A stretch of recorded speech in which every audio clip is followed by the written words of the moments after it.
So I'm just going to talk all about the Explorer. So the type of instrument that an Explorer is an assessment instrument.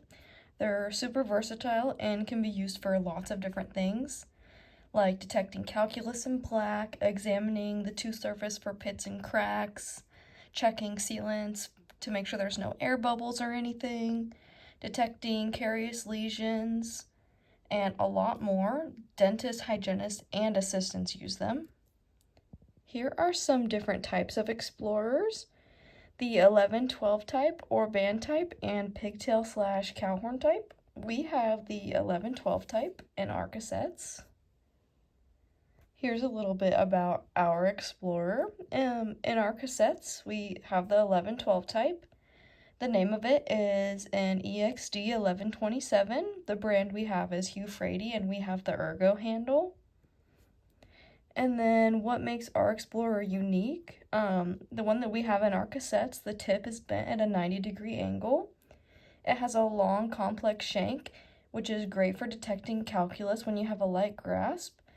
This Explorer can be used on healthy or diseased tissue. It has a circular cross-section, and it can be used all throughout the mouth.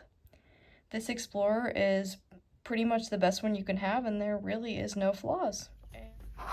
I'm going to be demonstrating how to hold the 11-12 Explorer and how to fulcrum with it as well. So modified pen grasp with your middle finger on the shank. It's important for tactile sensation. And then when exploring anterior, be about a tooth behind where you're working, and just move along and trying to also keep it 90 degrees, moving the fulcrum as needed. And if we're going to the top,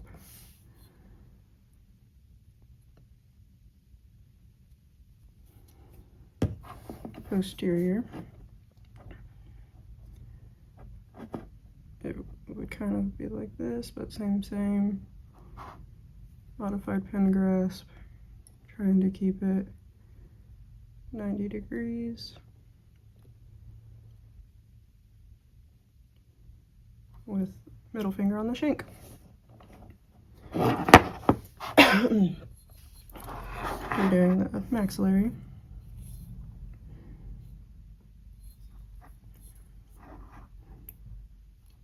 Same thing, modified pen grasp. Steady fulcrum. And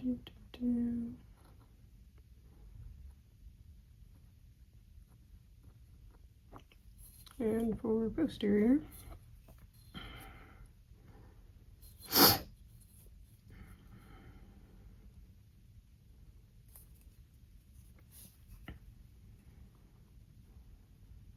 same thing, trying to keep it 90 degrees.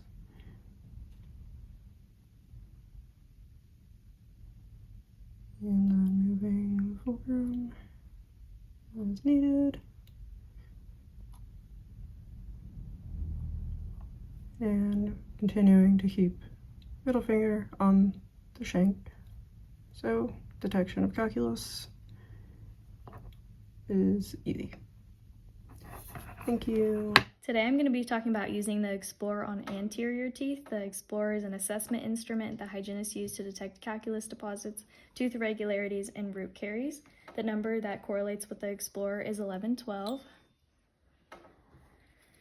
When you explore the mouth, it's important to have a very light grasp. Having a light grasp will help us to detect calculus using tactile sensitivity. To hold the Explorer, I'm going to use the modified pen grasp. You want your middle finger to rest lightly on the shank while your thumb and index finger hold the handle. When you explore the teeth, it's important to use a fulcrum. A fulcrum will help you stabilize the instrument in the patient's mouth. Next, I'm going to talk about working ends. The Explorer has 2 working ends, so it's important to know which working end to use when you explore so you don't harm your patient. To determine the correct working end for the anterior teeth, you want the working end to curve inwards towards the surface you are working. So you can see here that is the correct or incorrect working end. So I'll flip it around. You can see here it's the correct end because it curves towards where I'm working. When you explore, you want to lightly put the tip third of your instrument below the gum line into the sulcus, just like this. You must use the sides of the instrument. Do not use the point of the explorer because this can damage the patient's tissue. Next, you want to walk the instrument. When you're walking the instrument, you do not want to come out of the gums. It's important for you to roll your instrument into the interproximal areas. Rolling your instrument into the interproximal surfaces will help you adapt the instrument against the tooth surface the whole time you're under the gums. If you do not roll into the interproximal surfaces, the explorer tip can poke out and injure the tissues.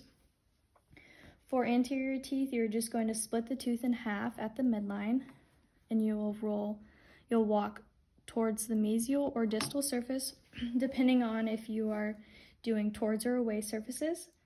So starting at the midline, I'm going to lightly insert the tip third of my explorer and roll into the interproximal surfaces. So I have my fulcrum, tip third, under the gum line. I'll walk the instrument and roll into the interproximal surface, and you'll just do that for all of your towards surfaces. Rolling each time.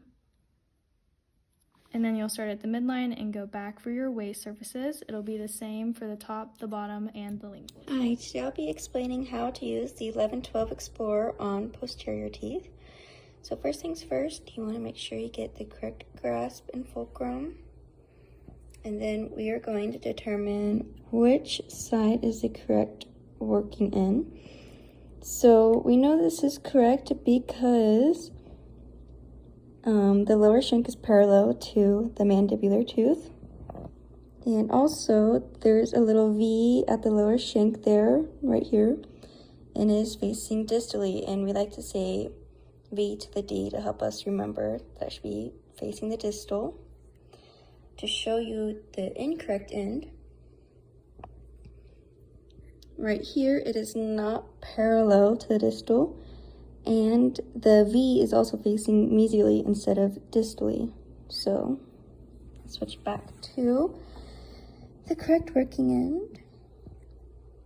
All right, so we're gonna start at the distal-facial line angle right here.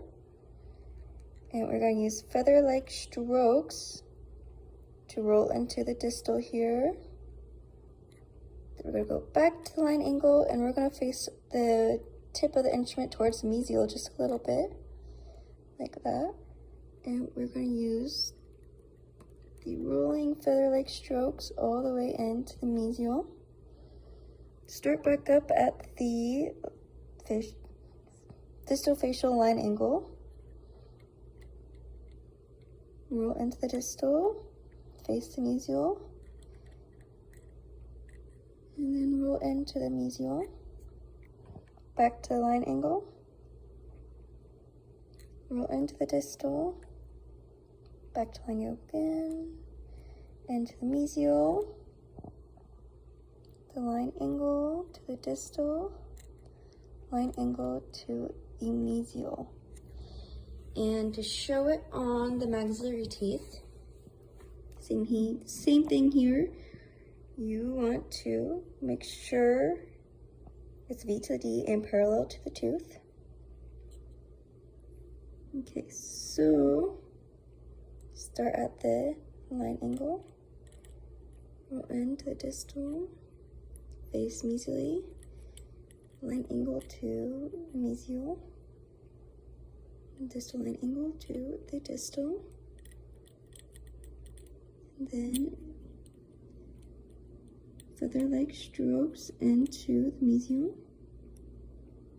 distal line angle to the distal, line angle to the mesial, line angle to the distal, making sure you're rolling your instrument all the way in distal, feather-like strokes rolling into the mesial, just like that.